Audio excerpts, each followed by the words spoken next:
Shalom,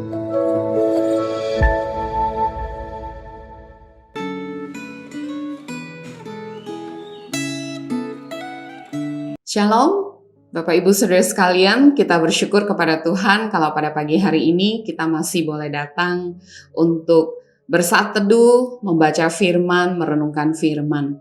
Mari kita siapkan hati kita berdoa kepada Tuhan.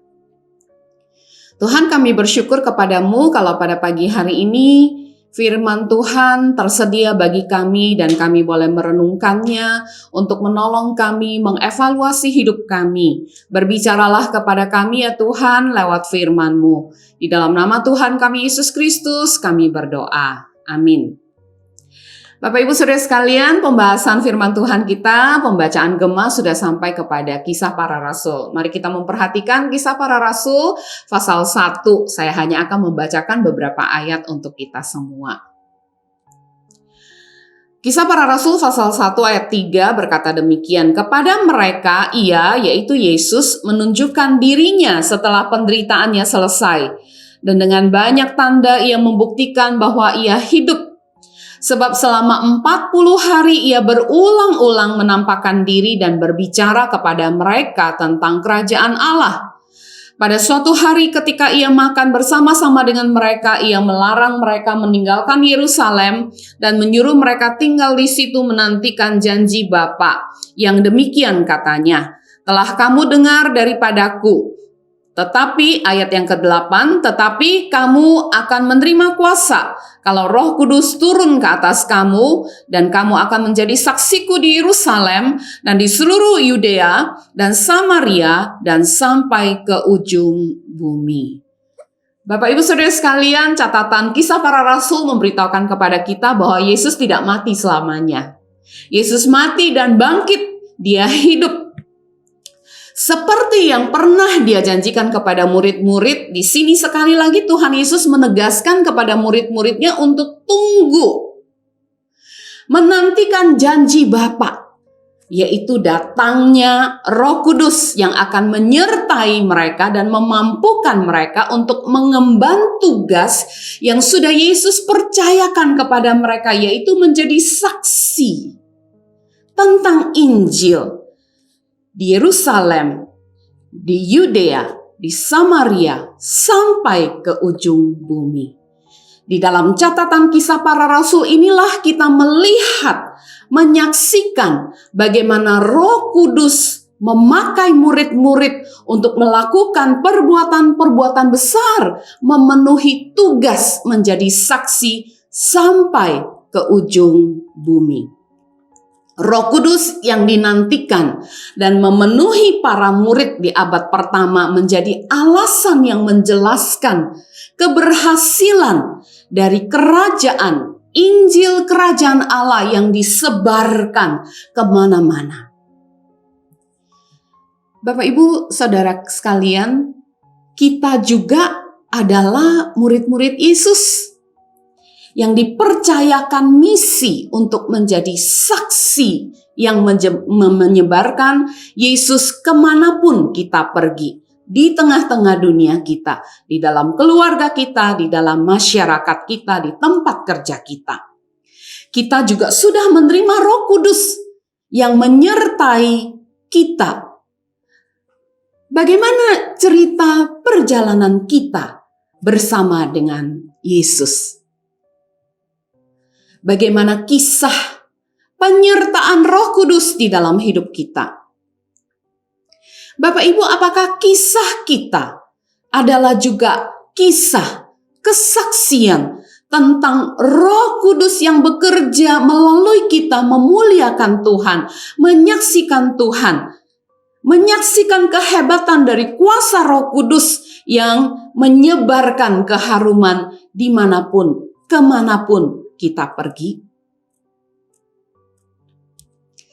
Kita hidup di dalam dunia yang serba cepat ya, Bapak Ibu. Kita menyaksikan anak-anak kita berdiri di depan laptop yang muter-muter, lalu kemudian mereka kehilangan kesabaran dalam hitungan detik. Tidak ada lagi space untuk menunggu. Banyak hal di dalam kehidupan modern kita bisa kita dapatkan dengan instan dan segera. Keadaan ini tentu saja juga terbawa di dalam kehidupan iman kita. Kita menginginkan semua yang serba cepat, serba instan. Sehingga tidak lagi ada kesabaran untuk menunggu jawaban Tuhan. Menunggu Tuhan menjawab pergumulan kita. Menantikan Tuhan mengubah kita, mengubah keluarga dan komunitas kita. Buat apa menunggu kalau ada jalan yang lebih cepat? Itu pikiran kita. Begitu sakit, kita langsung terpikirnya mencari spesialis mana. Kalau anak-anak kita sakit, kita googling, kita cari nasihat sana dan sini. Sudah sangat jauh rasanya kebiasaan kita ketika sakit, kita mengajak keluarga kita berlutut dan berdoa meminta pertolongan Tuhan. Tidak heran, kita jarang merasakan campur tangan Tuhan dalam hidup kita. Dalam sakit kita, dalam pergumulan keluarga kita. Sehingga ketika sembuh dari sakit pun, yang kita banggakan adalah, wah dokternya hebat, wah rumah sakit itu bagus, wah asuransi ini bagus. Karena memang itulah yang sudah membantu kita di dalam menyelesaikan masalah sakit kita.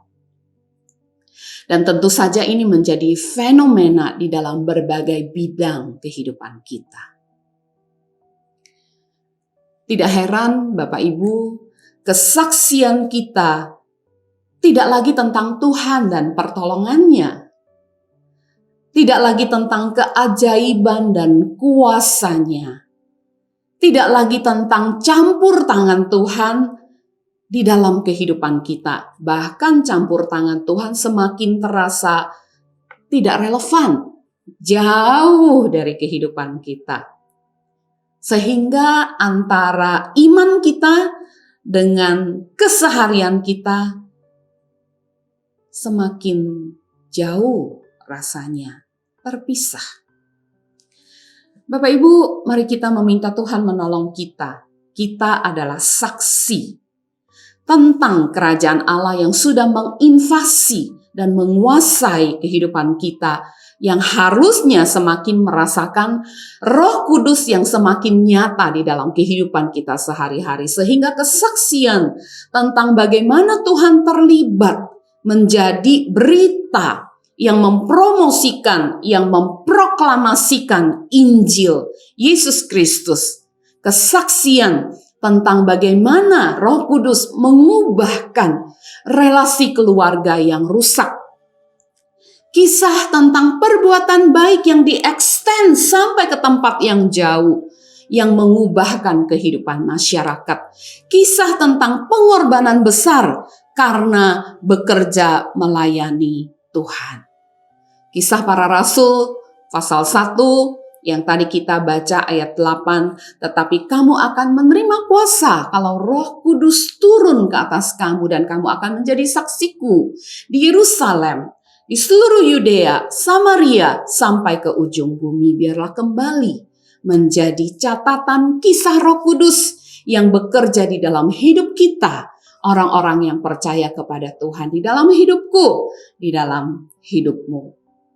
Mari kita minta Tuhan menolong kita untuk menghidupi iman kita di dalam keseharian kita sebagai murid Tuhan Yesus. Sehingga hidup kita menjadi kesaksian tentang Roh Kudus yang memakai kita untuk mengabarkan Injil keselamatan. Biar Tuhan menolong kita. Mari kita berdoa. Tuhan, pakailah hidup kami menjadi saksi tentang Roh Kudus yang tinggal dan terlihat di dalam keseharian kami. Di dalam nama Tuhan Yesus kami berdoa. Amin. Tuhan memberkati kita semua Bapak Ibu Saudara sekalian.